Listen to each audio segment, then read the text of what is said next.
Good evening. Welcome back to the Washington Outsider Report on the Coalition Radio. For those newly joining the program, my name is Irina Zuckerman, and I'm the editor-in-chief of the Washington Outsider. With us today is Michael David Cobb Bowen from Free Black Thought organization, and we'll be talking about what that is in a little bit. He is a Stoic writer, he's a data engineer, and he's the author of the award-winning blog Cobb. He's been published in Newsweek, and he's contributed to NPR a lot, and he also has a Substack page. Today we'll be discussing the work of his organization and how it's relevant to current grassroots movements, social trends, and social and political ideas and problems and confrontations, I would even say. Thank you so much for joining us. Before we delve into discussing, the more controversial aspects of all this, please tell the audience a little bit about yourself and how you got involved with Free Black Thought and what's it all about. Sure. As you said, I'm Michael David Cobb Bowen. A lot of people know me as a blogger, Cobb. I've been blogging online for over 20 years. And talking about various subjects, current affairs, I got involved with the Foundation for Free Black Thought, of which I'm now vice president and a board member, a couple of years ago.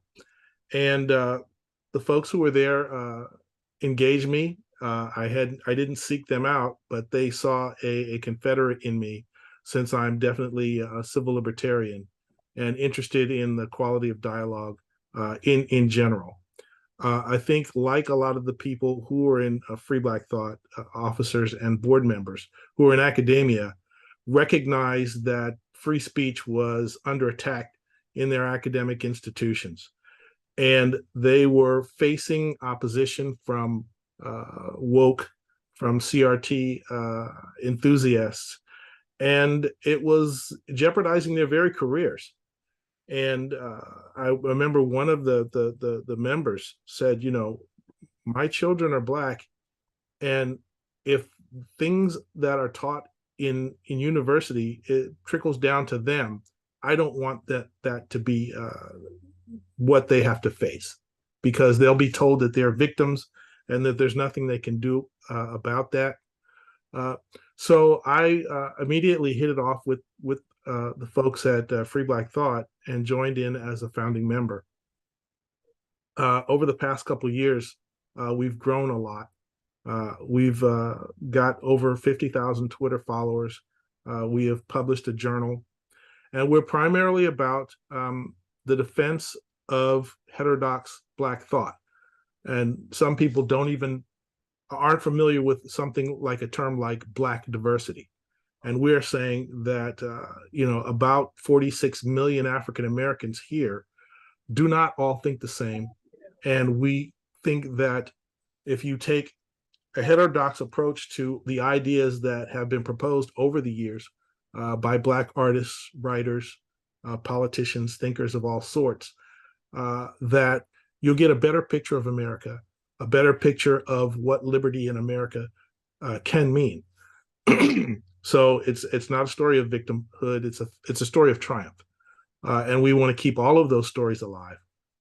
So our actions are in support of that. Our biggest publication right now is called the Compendium of Free Black Thought, and it is an index of hundreds of citations, a bibliography, if you will, of all kinds of Black writers, poets, musicians, and their contribution to the dialogue of America. And so that's what we're all about, bringing all that to the fore as an educational nonprofit 501c3 organization. As somebody who attended an American public school, I have to admit that the history of the U.S. as taught on a high school or junior high school level, unless you're taking college level courses, or even actually if you're taking college level courses, does not do justice to the struggles facing Americans as a people and the founding fathers and the various personalities from all backgrounds who've contributed to making this country great. It's a lot is simplified, a lot is left out, and a lot is simply not even correctly transmitted. But I'm not entirely sure that the CRT, how CRT became the only answer to the insufficiencies and deficiencies of school curriculum.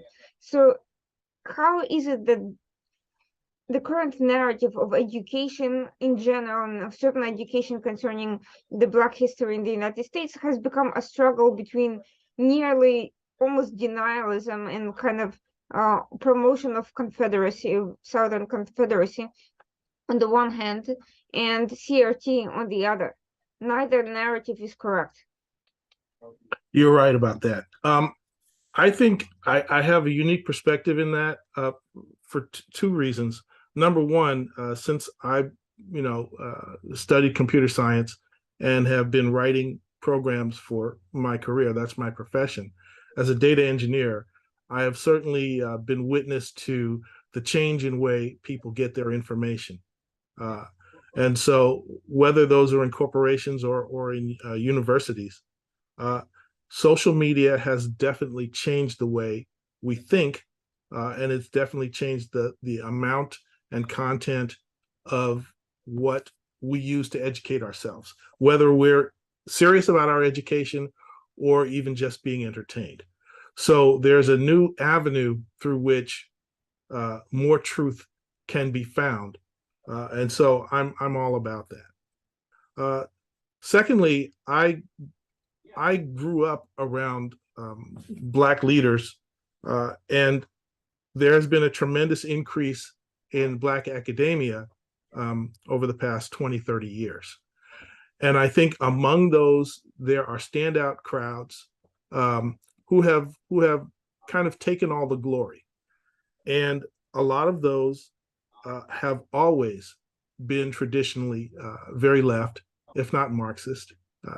Certainly, most people understand that Angela Davis was a hero of the civil rights movement, but actually she was more on the Black Power movement side, and the ability to distinguish the civil rights movement from the Black Power movement is an important kind of thing.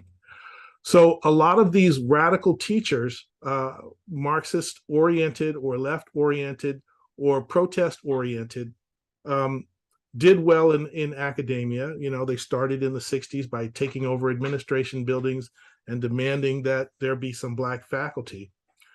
They've always had certain ideas about Black liberation, and these ideas have been around. Critical race theory has been around, and it's an advance, kind of theoretical framework for thinking about Black folks. But there are other successful Black folks who did not go into academia, who went in the corporate sphere, who went into politics. And there's still a significant Black religious leaders as well. But all kinds of folks have joined into the Black middle class and Black upper middle class in America. And we tend to pay attention to those few on the left in academia. And so it's not a surprise that, let's say in the context of a small liberal arts college, 4 or 5 Black professors who agree with a leftist or Marxist take on history, constitute a majority, and that's all you'll hear. And so I'll tell a little story. Somewhere back in about 1992, I went to a conference at Harvard, and this was the Black professors at Harvard having their big consortium. And there were some academic superstars there, including Lonnie Guinier, including Robin Kilson, and several others I can't remember off the top of my head. But there weren't very many in STEM. There were 1 or 2 that I met with, and I wanted to talk to them about the internet. And I basically said, if you guys have a message of liberation to America, it's not going to get to them through the university system. You'll have to use the internet, and you can communicate all you want for free. and they kind of joked and laughed that off. They said Black people are not going to use this advanced internet, and the only way we're going to reach them is through these undergraduates. So they expected, the leadership of the next generation of Black America, which is a presumption in itself, we're going to follow in their footsteps because they had got tenure, and they were, one of the first generation to get tenure at these major universities. So there's always been a small clique or cabal, if you will, of Black academics on the left who believe that they're leading all of Black America. And it's very easy for them to convince non-Black people that they speak for all Black people. And that has continued to this day.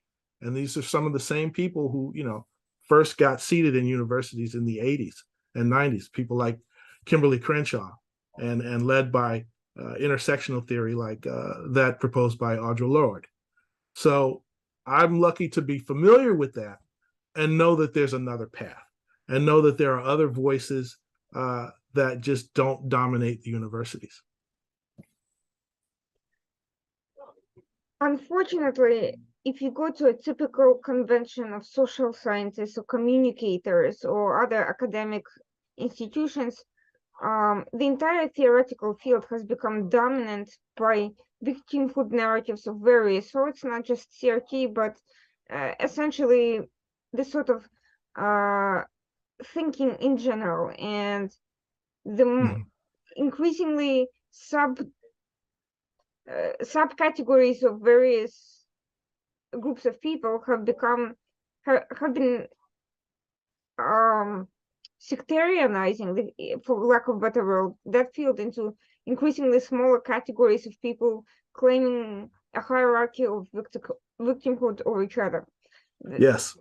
From what I'm hearing from attending a typical convention or conference, some of the work products arising from such gatherings is nearly incomprehensible to a normal human being. If you just listen to the language itself, it's not something that an average person outside of academia can even understand, much less relate to in any way, even if they would agree with the underlying sentiments.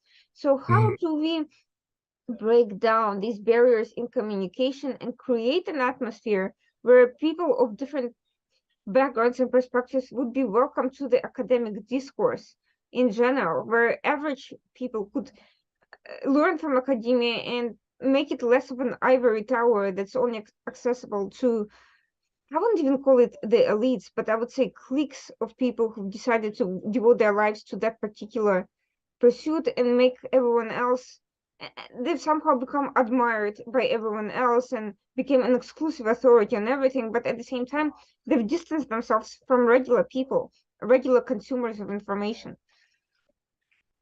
Yes, you kind of nailed it, and that's an interesting question.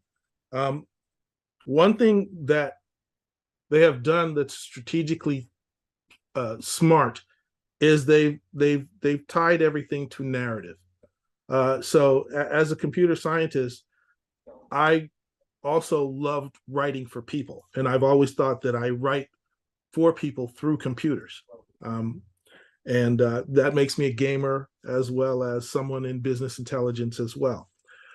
So I understand that there is an alternate way, an alternate path of getting people to think certain ways. And certainly the gaming community is not led around by that. They have a different aesthetic. They understand what is a good game and what is not.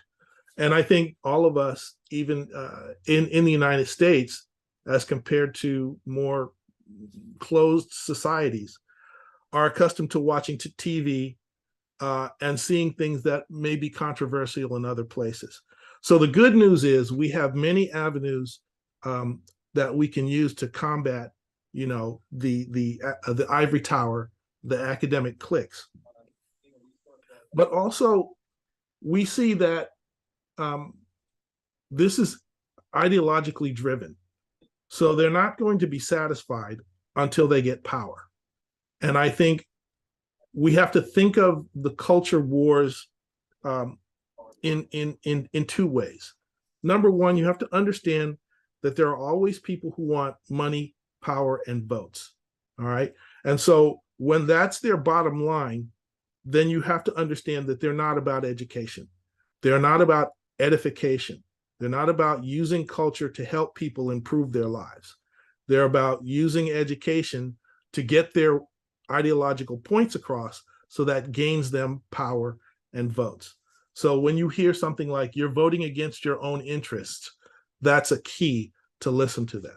And we at Free Black Thought have published something on our Journal of Free Black Thought at Substack that give you clues as to ways to identify the way CRT operates, even at the K-12 level. And this is a handy guide for parents. It's extensive. There's a shorter version, but it's very extensive so that you can identify what's going wrong in your children's schools and how to counter that. And I think we've all heard by now the narratives about white privilege. And I think there's a significant enough common sense backlash against that, against theories of white supremacy dominating the world, to say, oh, hold on a minute. That doesn't necessarily make sense. And I'm not going to have to try to rethink what Martin Luther King said or what everything that I've learned about American history up until this point, or the 1619 Project. We've had success without this new progressive illiberalism. And we can pay attention to when it becomes authoritative or authoritarian, I'm sorry, when they're shutting down free speech on college campuses, when they're saying you can't dissent from what we're saying, and this is the only way. So there are common sense ways that we know that we're being messed with. And we understand that people are about power and not really helping us to self-actualize. All right. So whenever they put a program out there that says, this program is going to help you, or vote for me and we'll set you free, that's not helping us empower ourselves. And so those are some ways that we can see what's going wrong. Number one, the illiberal authoritarianism. All right. So they don't allow dissent. When they use this confusing postmodernist language, and then Helen Pluckrose is one of the people that we turn to say she sees through all of this stuff. And she's very generous as an academic. I'm a little bit more hard-headed. I'm ready to fight back. When we hear that there's a narrative that's supposed to help everybody when they go after money, votes, and power. So there's simple ways for us to identify this. Use your gut, use common sense, beware of these new fancy terms, and know that liberty and justice for all is what we want, not this kind of liberty and justice for these kinds of people or for this community, or any of that stuff. Now, the history of Black writing, Black literature, and thought in the United States, there is a very strong stream of celebrating accomplishment, of facing injustice with hard work, with accomplishment, with the self-empowerment, as you called it. But for whatever reason, the academic pursuits seem to underemphasize and underplay the writers and thinkers who have pursued that particular view of the way of breaking through prejudices and injustices and various obstacles. How do you explain that this sort of discourse has been almost hijacked, and how do you reintroduce it to the students who are entering academia? Because most of the students who go to college or grad school, they're not going to necessarily be their minds are not necessarily going to be open to a diversity of thought. They're going to get whatever curriculum they get and assume that's all it is, because it's been created by somebody and that somebody has authority. Mm-hmm. How do you get regular students engaged with what is being underemphasized by the traditional curriculum as we see it today? Yes. We're definitely reaching out to younger folks, we're making positive efforts to reach out to them. One I would mention is Kimmy Katiti. Kimmy is an artist and a skateboarder out here in Southern California, and she has a good channel. Everyone is familiar with Coleman Hughes, so there are young people who are resisting this top-down view, and we say it's ironic that this radical left is not of the people so much. Here is the authority. This is the project, and we are the people that you should look towards.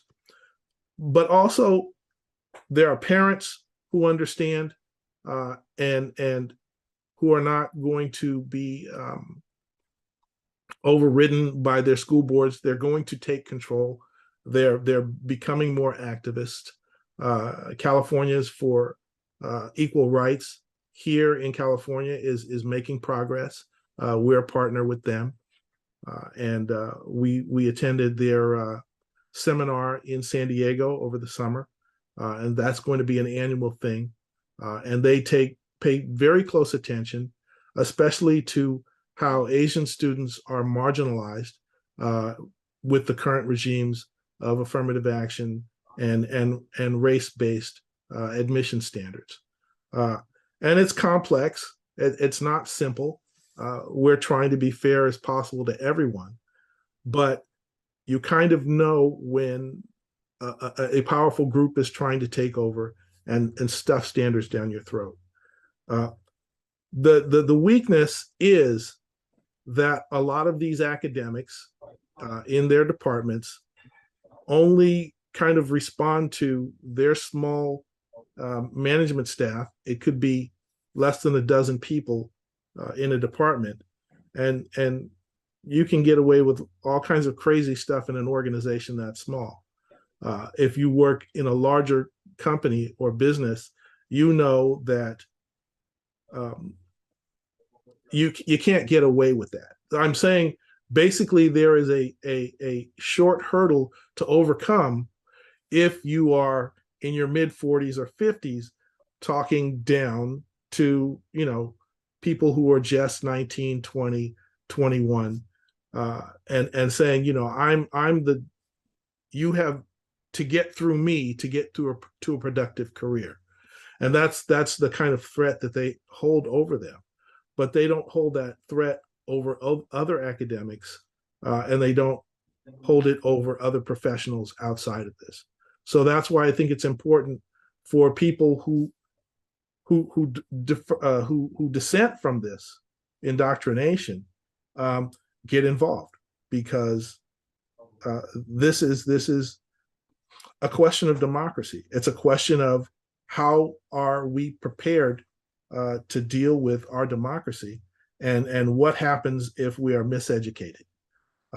So I think there are plenty of strands of people who can see this needs to be corrected, and what goes one way can come back the other way. I see that there's kind of almost a battle of ideas going on, but it's not really a battle of diverse ideas. It's a battle of, on the one hand, you have these efforts to isolate and marginalize and discredit anyone who stands up to this kind of pseudo-elitist tyranny. Pseudo-elitist because I don't consider poorly educated people elite, no matter how much money and power they have. They may have control, but they certainly not intellectuals in any true sense of that word. They're just, pseudo pretenders. But on the other hand, you have these anti-woke organizations and movements that are standing against the excesses of all of these efforts, but they don't necessarily stand for anything positive. They don't define themselves by any particular positive affirmation, which is why I was very much pleased to hear that you mentioned this, specifically the celebration of intellectual diversity. How do you work in a framework where many of the people that should be intellectual allies don't really have a clear idea of where they're going necessarily? Well, for me, it took some doing. I am a student of Karl Popper, and Karl Popper is a philosopher uh, who was active. I think he died in the 80s sometime, but he basically looks at the philosophy of science. So, from my personal perspective, I say, how much is this woke teaching affecting STEM? Uh, and I was once a national officer for the National Society of Black Engineers, which is a student organization. And at the time in the 80s, there were about 6,000 of us that would come to our annual conferences. And we would meet astronauts and successful people in the engineering fields. And so we were looking for a kind of objective truth in our sciences, in our engineering fields. And we understand the humility of the scientific method, which means you go ahead and put your ideas out there, but anyone can challenge those ideas, and you have to be willing to be corrected. So Karl Popper, if you read one of his books, The Myth of the Framework, or any of his major works, you can understand the philosophy of science and how that works together with an open society. So the way to think about it is you look at what has progressed over the years. We had affirmative action, which was signed into law by President Nixon in the 70s. And then we had a series of court decisions which challenged it and said, how much can you take race into consideration? And then you had companies that said, you know, what kind of manpower planning can we do? And then the regime of affirmative action gave way to a theory of multiculturalism. And multiculturalism sounded appetizing at first, but it also gave some credibility to those leftist radicals who said, our job is to represent our race. And they were saying, our race owns this culture. And now we don't integrate so much as we become a salad bowl. So they ideologically attacked the idea of a melting pot, of America as a melting pot, where you put aside your differences for common goals. Instead, they said, no, you have to represent your culture, meaning your race. And multiculturalism became harder and harder. It solidified so that people started thinking, well, maybe it's racist if I don't like Mexican food, right? Instead of pluralism, we went to multiculturalism. And pluralism says we come from all over, e pluribus unum, though many, one. We put aside our differences. And I have in my family a history of service to the country through the armed forces. So I understand, I skipped my generation, but my father's a Marine, my son, a sailor in the Navy, that people would commit to a common goal, a common mission, and put race and culture aside. You put on a uniform because you're on to a task. And you're saying, it's pluralism, and we come from all over to accomplish this task. But multiculturalism has grown hard and said, it's not a good task unless you have a representative from each of these races. See, it's backwards. It puts the race first instead of the task. And so this is how everything is being called racist by these illiberal people. They're saying, well, if this kind of person is not in there, it must be against them, right? Instead of you work with your own strengths to contribute your unique strengths to an organization. And so we've come to the point where diversity is really a questioning of the institution or the motives of the institution or the goals of the institution if things are not identically representative across these artificial groups. And so that's how that has gone from affirmative action, which was racial discrimination for the purposes of inclusion. We can't deny that it was racial discrimination. Race was taken into account. But now it's, if race is not taken into account, the institution is wrong. And that's how they've entirely inverted this process over the past 30 years. So that's what we have to be mindful of, which is how they've changed it. So I don't use the term diversity. I use variety. Variety is not polluted into saying, well, we have to have a variety program. We have to put rules in place to ensure variety. And I don't say there are different kinds of people. I say there are different sorts of people. You can be sorted this way today and sorted that way tomorrow. And so, yes, I'm turning language against the poisoning of language, which we've seen from this ideology. Unfortunately, one of the appeals of this other approach, the illiberal, more authoritarian approach, is that it's emotionally appealing and it's easier. It's easy to identify as a victim. It's easy to place some externally, exclusively externally, and it's very easy to not ask any questions or have to do extra reading and look at other perspectives. It's easy for anybody. Honestly, I understand why such movements spread very easily, because whoever is behind them always catches on to the fact that it's always easier to follow than to lead, and it's certainly easier to follow something that gives you promises of easy rewards for no effort than having to do the hard work of comparing different ideas and movements and asking hard questions about whether this is working and why isn't it working the way it should. So what is there a way to break through this appeal of cheap demagoguery that basically buying votes in exchange for victimhood tokens, and and how do you give the tools for people to actually do that? Because critical thinking in general is in short supply anywhere right now, whether in private schools and public education, and everything is dumbed down. Everything is almost automated, and aimed to produce a very short attention span, infotainment, kind of a substitute of emotions for logic, and just denies people the skills and the opportunities to use their minds. Yes, you're right on target with that. My particular way is to look and try to get people to look internally. I recently wrote an essay saying the struggle is real, but the struggle is internal. It's not external. And ultimately, you kind of have to ask people, are you happy?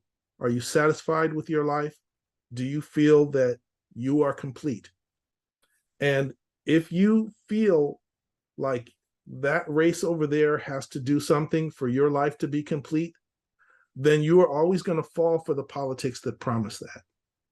If you feel that that gender over there has to do something for your life to be complete, then you're always going to fall for the politics of gender.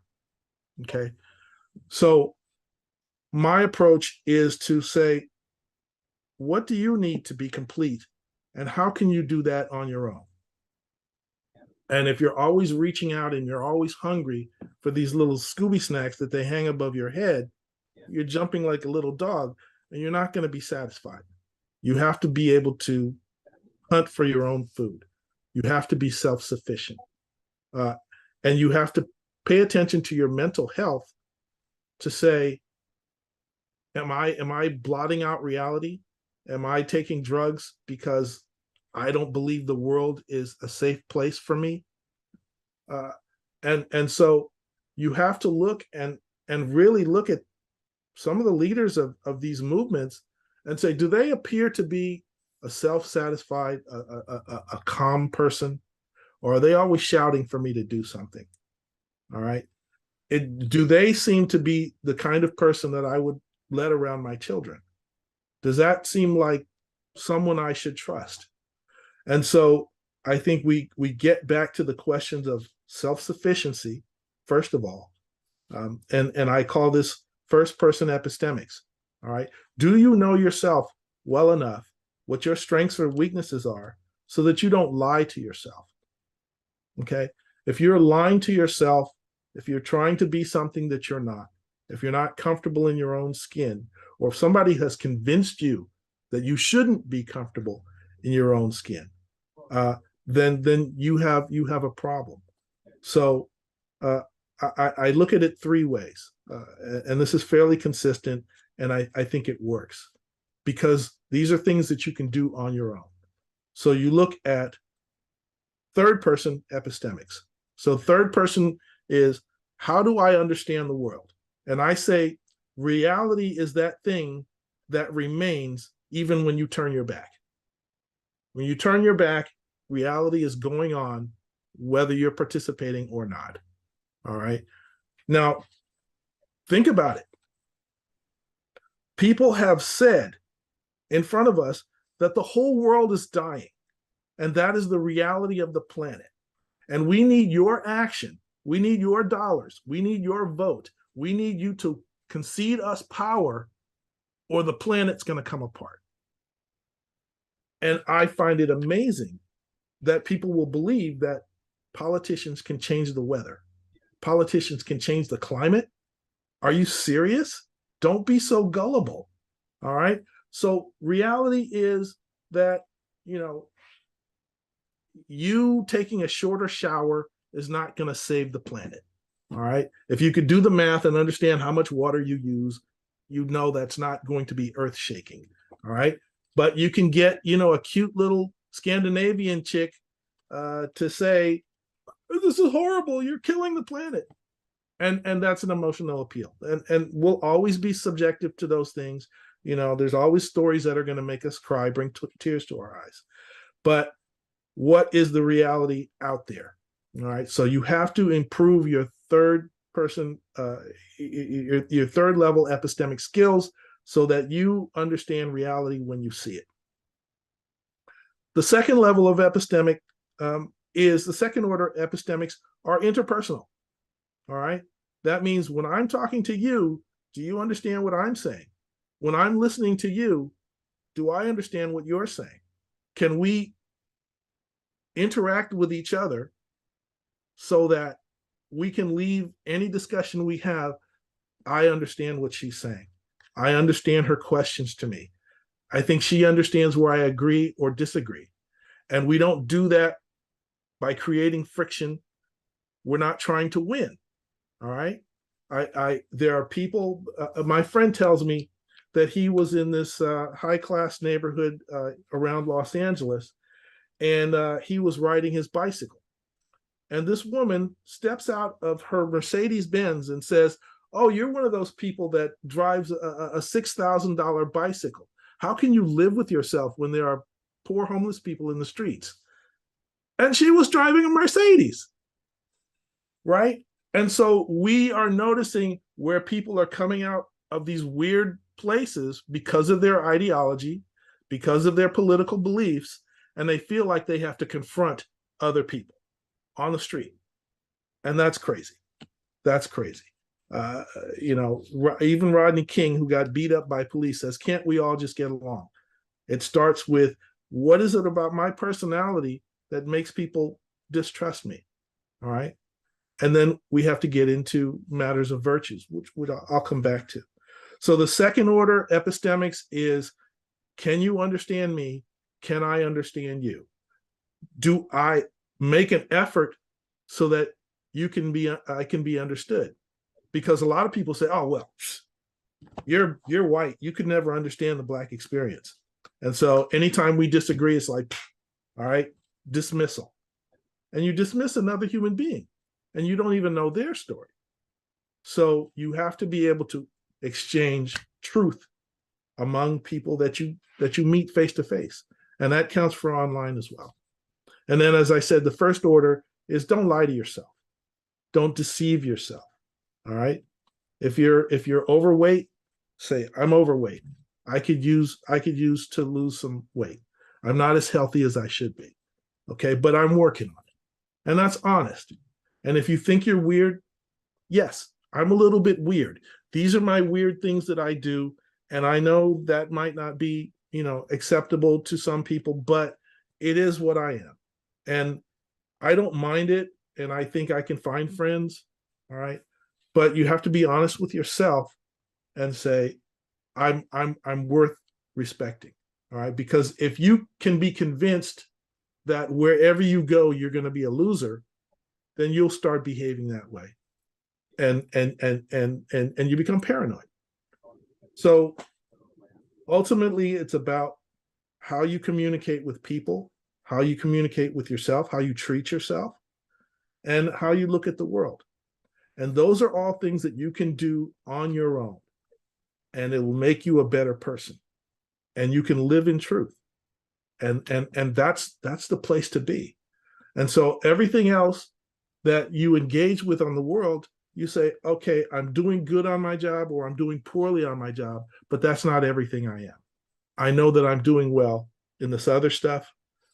I get along with the people I relate to. I think I understand how the world works. I can go camping and I don't need a supermarket because I can fix my own meals. Those kinds of things are things that you can do for yourself that are fulfilling. And it loosens you out a little bit from being a needy person in society. And then you start to realize how many emails you're getting that are trying to sell you something, how many commercials that are trying to sell you something, how many smiling people are presented to you like you could be this person if you buy this $80,000 SUV, right? And then you start to generate a resistance because you've learned to love yourself. You've learned to love the people close to you and be honest and have trust, be trustworthy. All right. And then that's when your virtues start to show. And there's lots of virtues that we can show that we're not showing each other when we engage in these ideological battles.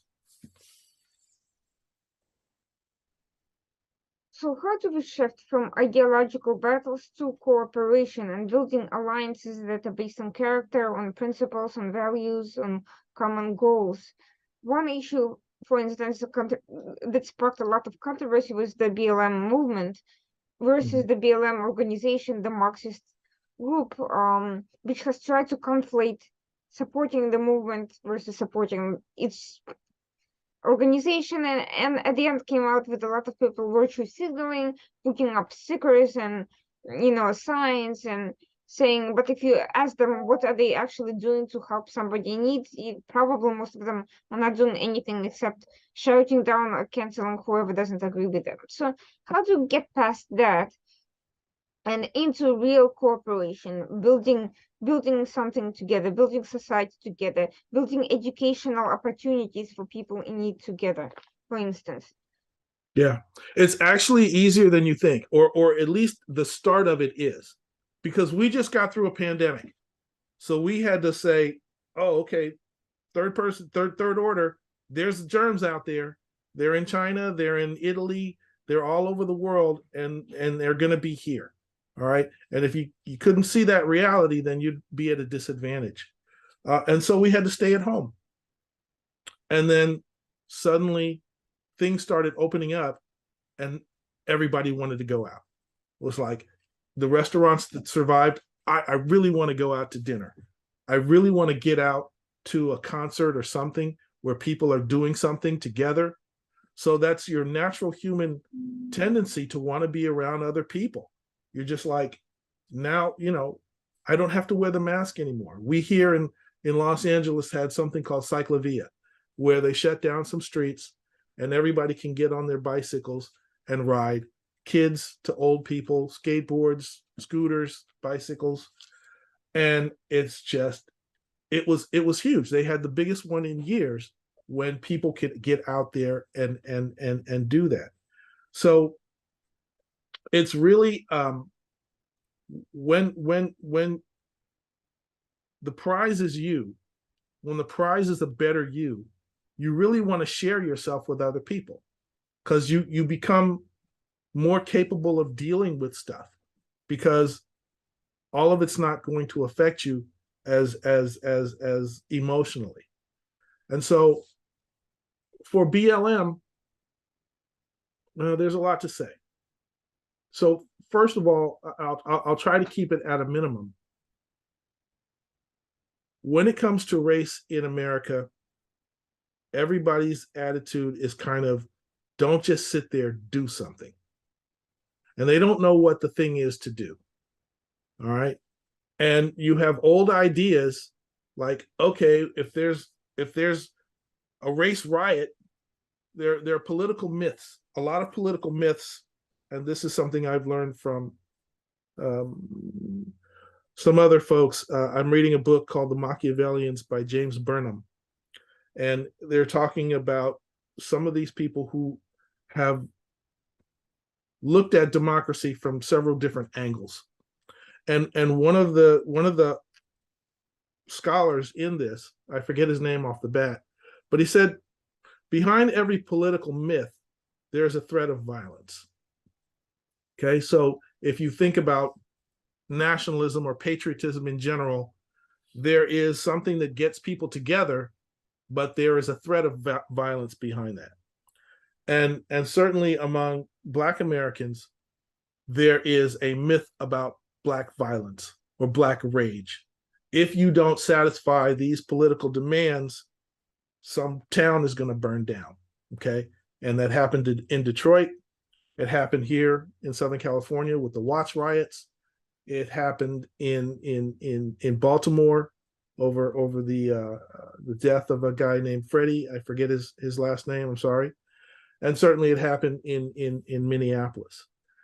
And there are violent myths behind all kinds of political demands. And so people think when they're enacting this that their voices can be heard and heeded, or else.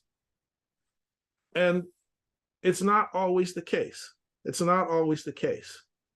When something happened in Ferguson, Missouri, there were some people who stayed home, and there were some people who went out on the streets. All right. There are cultural differences and class differences among Black Americans.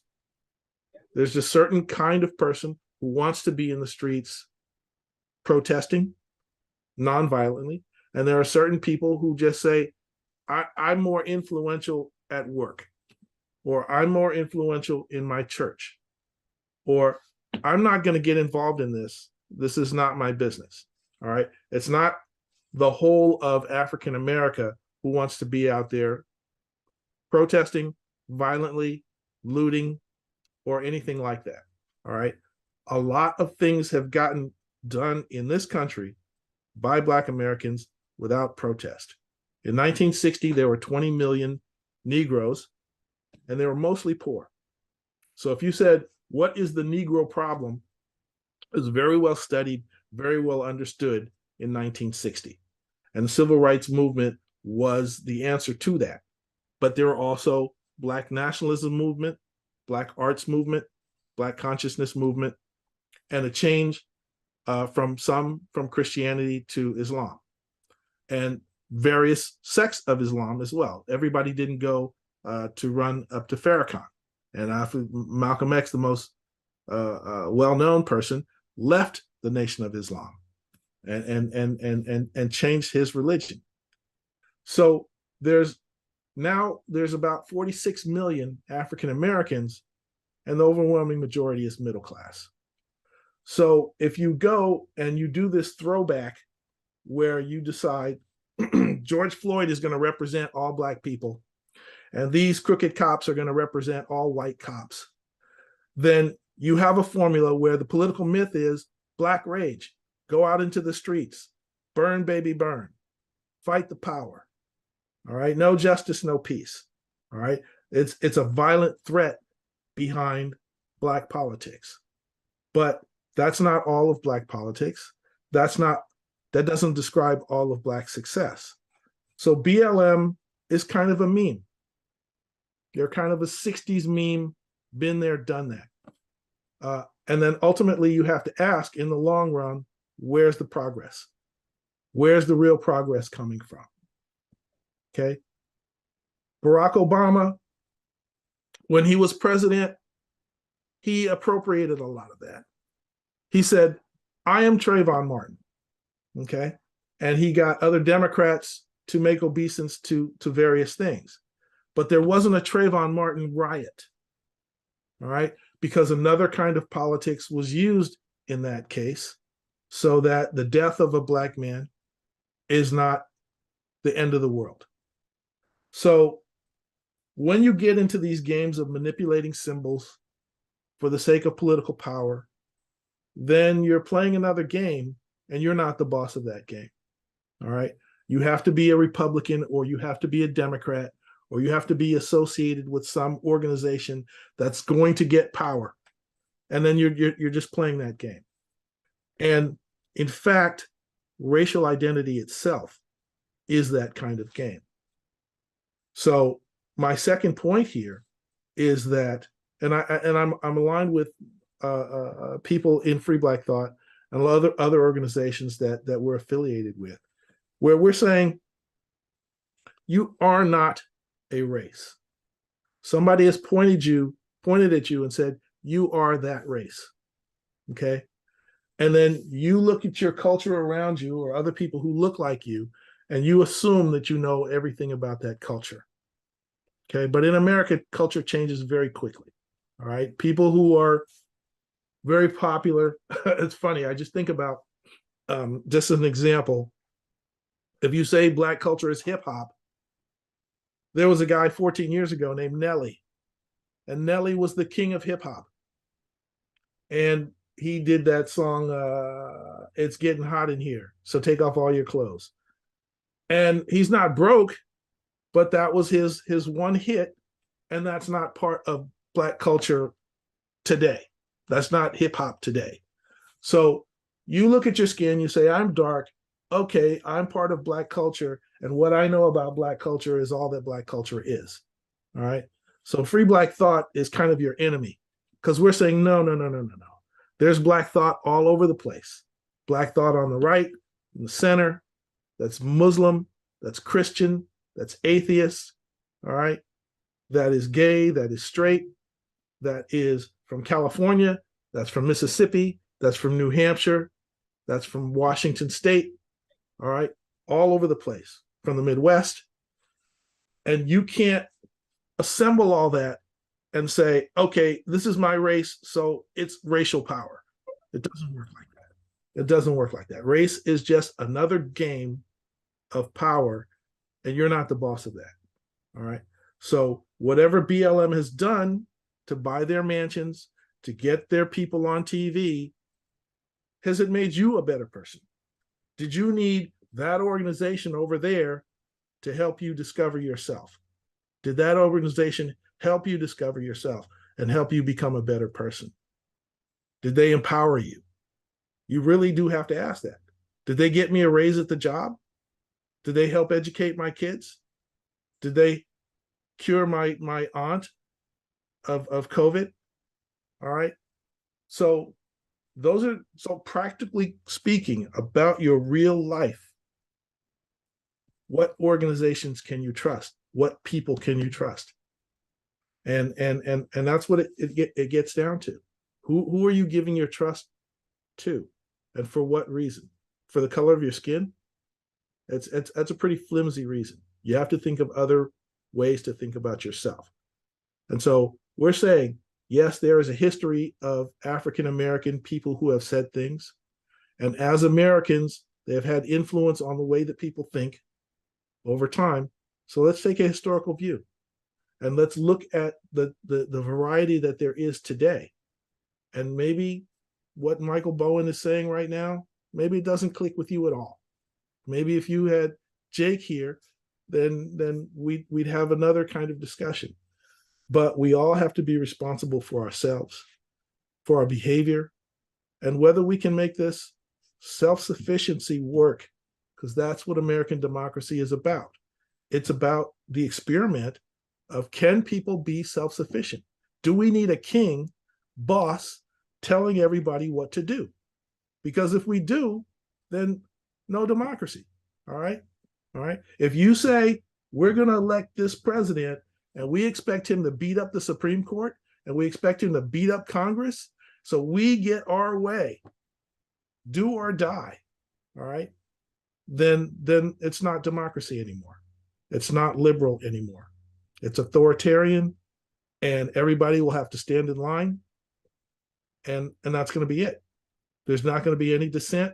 There's not going to be any self-actualization. There's not going to be any self-sufficiency. So if you abandon your self-sufficiency, then you abandon democracy. And we're trying to say, yeah, you may be weird and different, but your voice counts because you can be a better you, and you're in charge of that. And we want to see that better you. All right? BLM has made no demands on anybody to be better. They're just like, all of us collectively are going to get the power that we need. And they don't have successes. I haven't seen one city mayor stand up with one city police chief and said, we took BLM's advice and now our police force is better. That's what they were all about. And where's the success?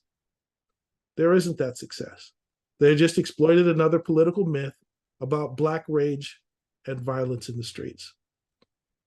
And that brings me to another issue, which is has been touched on with respect to Latin American populations, but not so much about the African American community. You mentioned culture. You mentioned that the culture changes quickly, and you also mentioned that there's many different types and streams. The truth is, African American community is, on educational level at least, in the media and in Hollywood, is presented as a sort of monolithic structure, but the reality is people with African American roots come from different countries and different cultural traditions, and then they have different roots and different kind of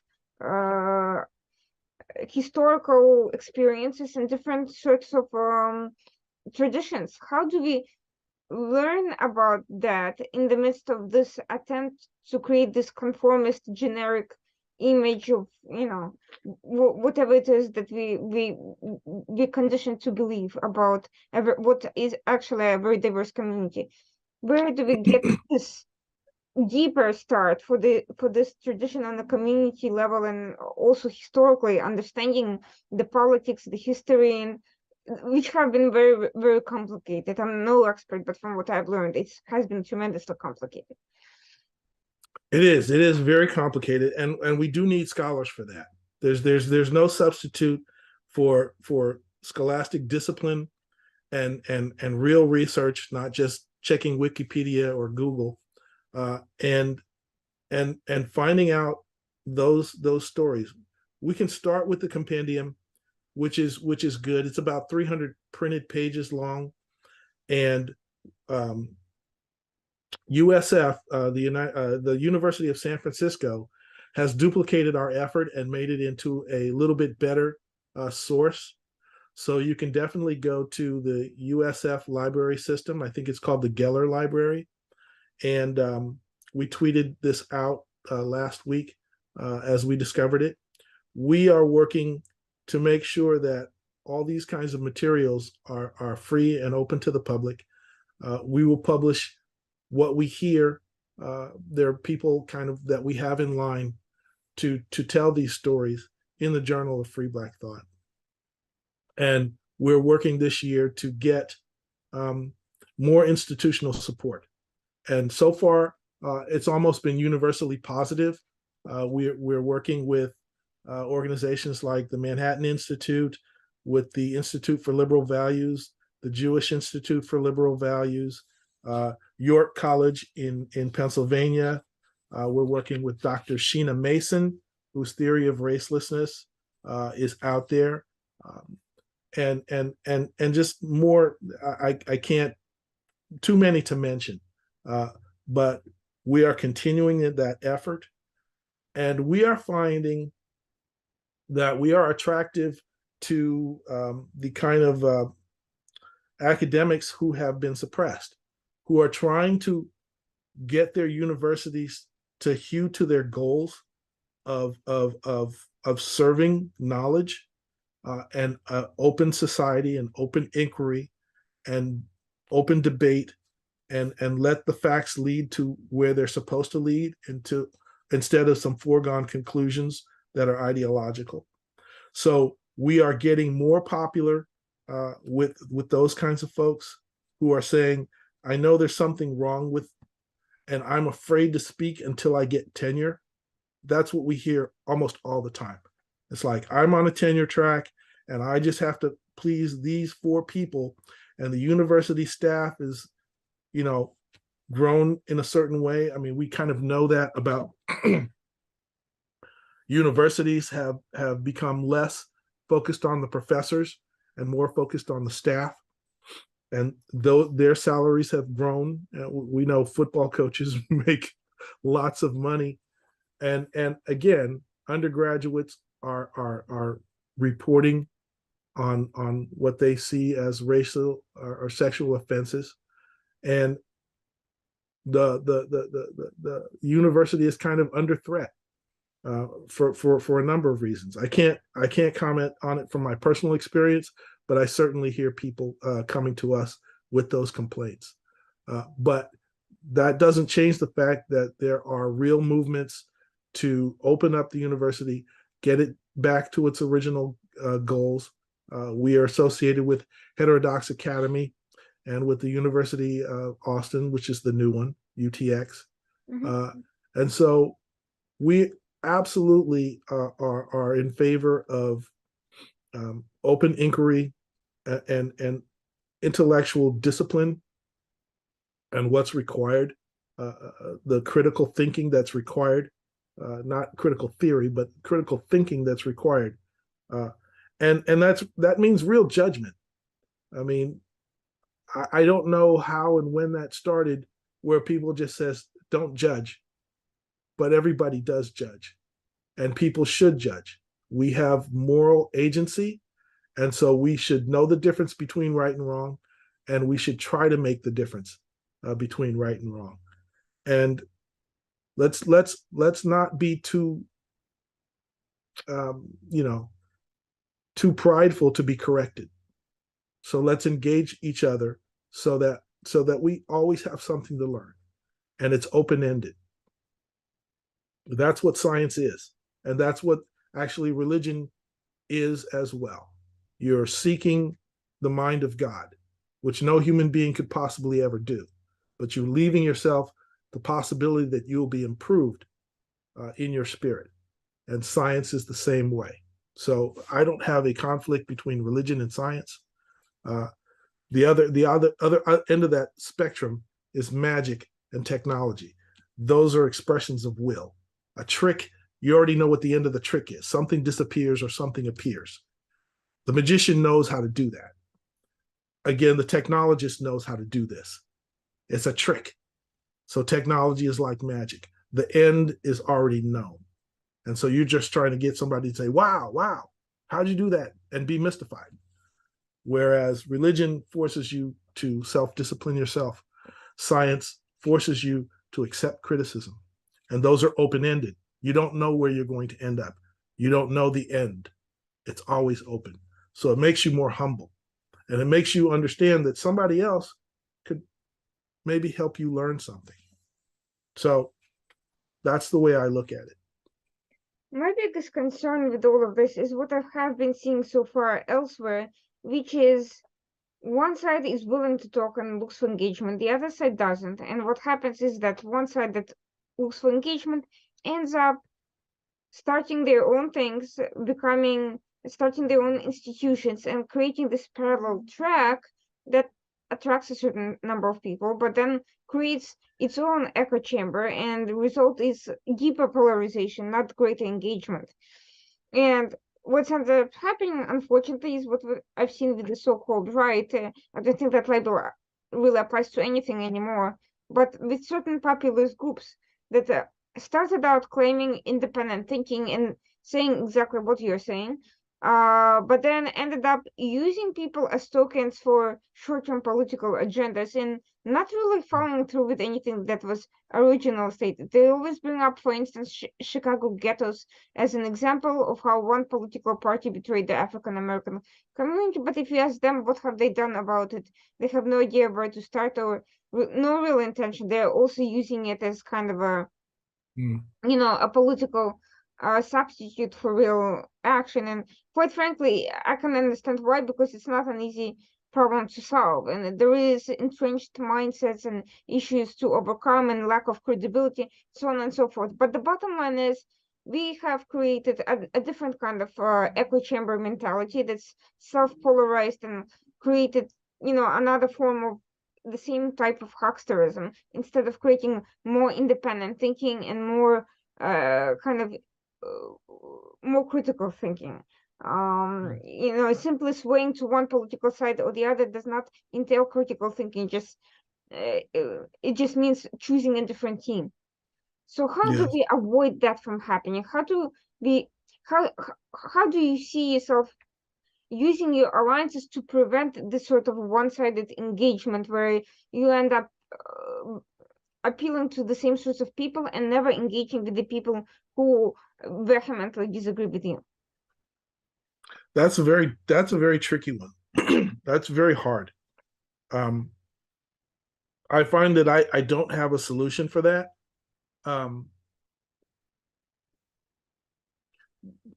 when I look at the world, I see that we have more literate people than we've ever had. We have more middle class people than we've ever had. And there's something about that dynamic that makes me think, how are we ever going to get along together? I don't understand it. I don't understand how anybody can create a myth that's large enough to unify all of these independent thinkers. Even if they're like, I like football, no, it's soccer, no, it's football. We just watched the World Cup and we can't even decide what to call the sport. So I don't know how that's going to work out. I think ultimately we have to be stewards of the land, and there's only so much land that goes around. So what we have to look towards is our curation of what is a scarce resource. But there's something fundamental about a postmodern economy that allows us to all have our own opinions and our own truth. And as long as we live, in front of a computer or a video game, we can live that truth and experience that as life. Ultimately, we're going to go against our biology, because if you completely do the postmodern identity and you say, oh well, I feel like I'm a boy, or I feel like I'm a girl, give me the drugs to change me, then you're entering dangerous territory. So how we think has evolved with our bodies, and so we have to be very mindful about what we put into our minds and what we sustain in our minds, or else we're going to go against our actual biology. And I think that's the only thing. I don't think with all the literacy and all the narratives that there's any dominating force that can force us to agree or force us to get together. It has to be something where there's where a failure to recognize those third order epistemics will create cliques that will be self-destructive. So we have to wait for the long term to see who survives, and that's very harsh. But I don't know another way to force consensus. It only seems to happen when we are stuck with some kind of disaster, and then all the nonsense goes away. Maybe it's hardship that's going to make us think twice about thinking that we have infinite choices. So we will persist. Human beings will survive and adapt. It's kind of our weaknesses and it's our strength, you know. But how we get all the various groups to get together, I don't know. I don't know which is sustainable, and I don't know how we can force people to make a choice. I think they're just going to have to sustain themselves the best way they know how. And I think we have to be respectful of history and what history has taught us. And you know, pizza is good. Pizza is 1,000-year-old recipe, and people will still eat pizza. It'll still be good. So the way I do it is I try to always be respectful of history and say, I could live in another time. I could playing a video game, Assassin's Creed, and I'm in the 6th century Italy, and I'm like, I could live there. I could eat the fresh fruits. You know, I could live in this castle. So it's maybe a matter of putting yourselves in other people's shoes, and a lot of us have that capacity to do it. And we'll be accepting, but I don't know.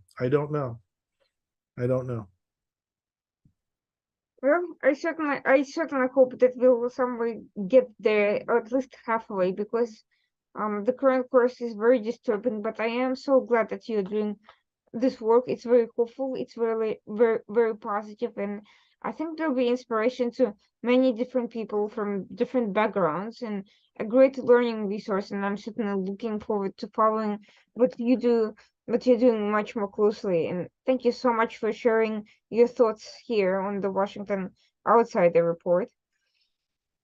Thank you, Irina, for having me. It's been a pleasure. And thanks to everyone for joining us tonight. Please stay tuned for next week. We'll be back at the usual time, Tuesday night, 9 p.m. Thank you so much for watching.